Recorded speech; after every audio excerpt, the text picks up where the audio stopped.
My research presentation is over word walls. Word walls, I found, are certainly much more than words just up on a wall, such as the background of this slide. This is actually from my classroom. It's a picture of my word wall. So much more than words that students may or may not use. In fact, my research findings referred to it as a collection of high-frequency sight words that are age-appropriate, classified into groups or categories, or underneath the letters, and are located on the wall of a classroom in a place that all students may see and learn. So keeping in mind that it's at the right height, it's something that a student could even take a word from the wall and take it to their desk and use as a scaffolded visual. And this definition is from Brabham and Villemue and Copper and Geiger.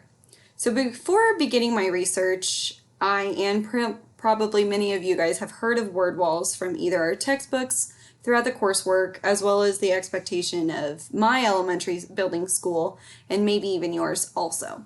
Yet I definitely wanted to better understand evidence-based components of the word wall within the classroom. And my question that I sought to answer was, what is an effective word wall within a classroom, and how do they ensure and increase an evidence-based component of reading? So either concepts of print, phonemic awareness, phonics, word recognition, fluency, vocabulary, or even comprehension. And I wondered how they showed this across the development throughout the grades and its relationship with other aspects of literacy. And that kind of ties back into the standard ILA 1.1. So to start with some background information of them, they have obviously many different ways that they could look in a classroom or how they could interrelate to the role of reading. So if you are a reading specialist or teach any topic really, even if you're specialized content, there's going to be vocabulary that students need to know or understand, and you're allowing them multiple opportunities to understand or use the word even orally to better their comprehension. I found that that was a very big aspect of the word wall, was to grow and strengthen their vocabulary and their understanding. So according to research, one effective way to help students achieve fluency is through the use of word walls and different supporting activities, which I will get to later. So allowing for that visual scaffold, that visual in the wall that they can refer to accurately write and record in their spelling is supposed to help get those repetitions and the opportunity amount that they would have to use that word. So in recognition or understanding meaning, as well as to use in their oral and written language, purposely to put the word on the wall where the teacher led activities in a whole group setting after intentionally pre-planning the words and extension comprehensions of these words overall to better support for all learners. Connected research also showed that there was a strong correlation from the students' use of words from different literacy activities to scaffold and support students in their academic language.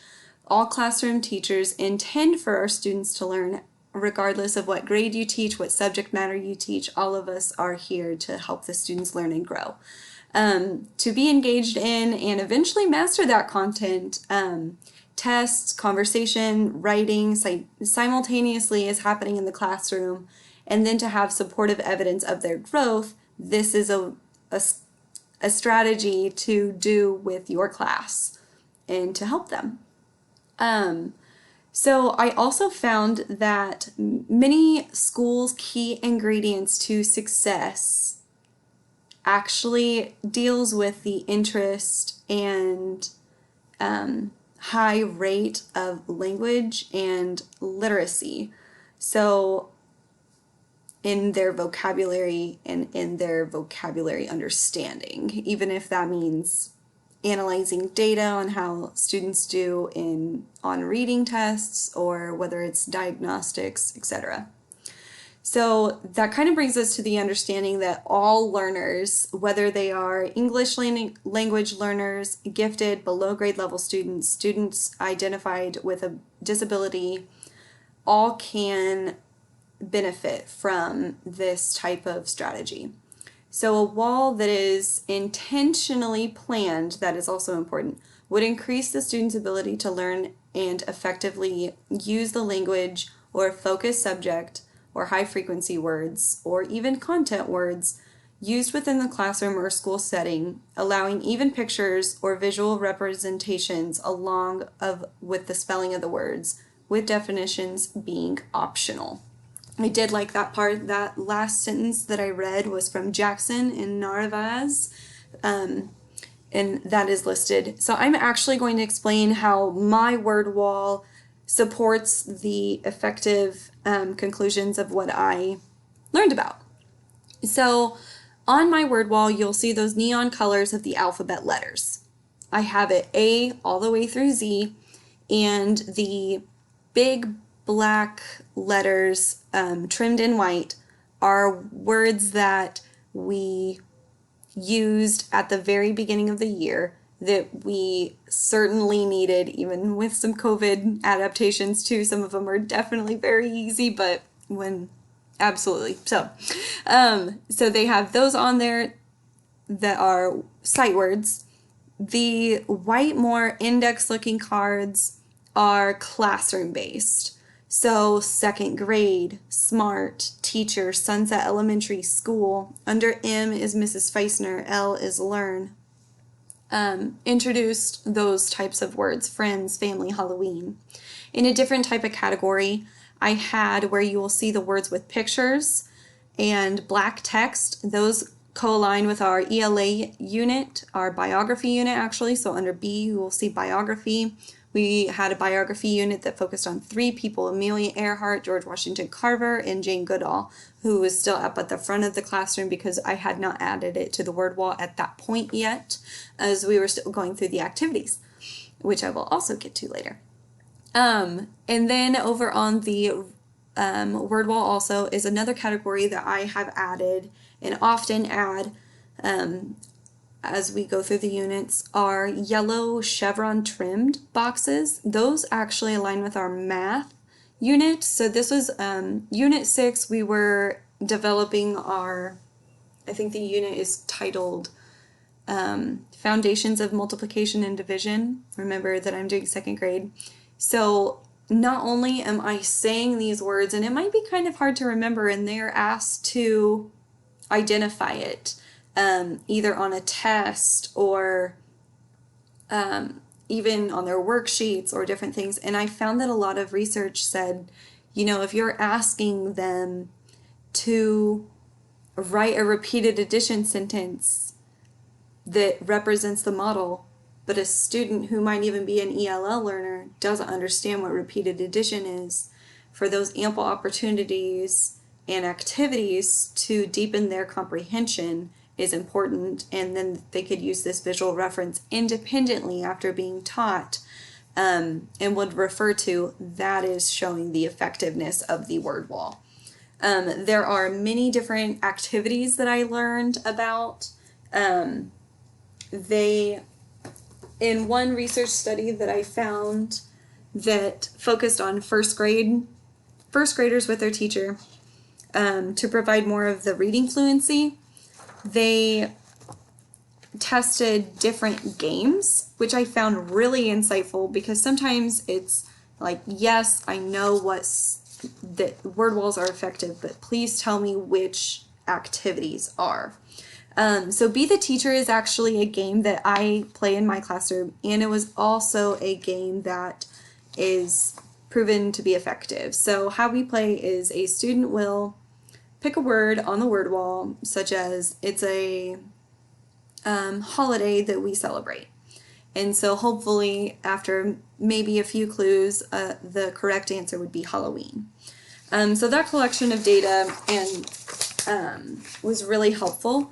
I will then go on to the methodology, which I found was selecting the words. So my grade level and I actually go through a unit and we will pick tier 2 and tier 3 words. We try to add 5 words a week, and so having those words that you know you will come across, that the students will use in their oral language, that they have to have and need to understand to comprehend the story, need to be up there, need to be involved. So selecting the words is the first step. You do that in your modeling of the lesson with the book. Maybe during your reading, you are checking to see a thumbs up if you heard the word. And you're making connections to the terms throughout the week, and you're engaging with the students, and you're sharing in that new learning. And then that actual classroom implementation would be able to happen. So ensuring that you're engaging with your word wall will keep it from being just a decoration used. I am fascinated sometimes that, because our words are constantly changing, not only do they know these words, they know the definitions, they know how to use them in a sentence, they know to go grab the word if they need it, as they have magnets on the back, and to go put it back up after they're done using it in their writing station. It has been proven that this could look, these words they don't have to be a set pre-list for my classroom versus your classroom. Intentionally planning these words for whatever content you do choose is important. So yeah, as I kind of wind this down, I do want to kind of talk about the proved learners that it helps all of. So it actually supports ESL students of different socioeconomic levels, or even students with learning disabilities. So I found that there was research to prove that. It was just really, it made me really motivated, I guess, to engage in this wall so much more. I found often that they said, please put this word wall where your students are lining up. It doesn't have to be an activity that takes 20 minutes. It's something that can take 30 seconds. You're in line, you have 5 seconds. John, pick a word that starts with H. What am I thinking? Very simple activities such as this will help us. And I found in conclusion that I know that these words and strategies are effective, and I feel prepared after everything that I found. One article that, if you are still interested, I have it. It's in the very bottom of my paper, and it's also obviously listed in the references. But the article that is titled "Promoting Vocabulary Learning with an Interactive Word Wall" by Karen D. Wood was the most helpful to me in my reading. There are obviously many different activities, but through and through I would have a very easy time proving why we need to be using them and why you should be also. So again, just the biggest takeaway of this is, if you are using a word wall, you are helping students analyze known words, helping them spell unfamiliar words, and defining new vocabulary. Making sure that they are developmentally appropriate for the students in the classroom, and that the words are selected for specific instructional purposes, that it's not just a random word that's like onomatopoeia and you don't even teach poetry or different things like that. And that these words are talked about. Creating those opportunities is definitely something that all educators should have and be using in their classroom, as it is definitely proven to be effective. So, thanks.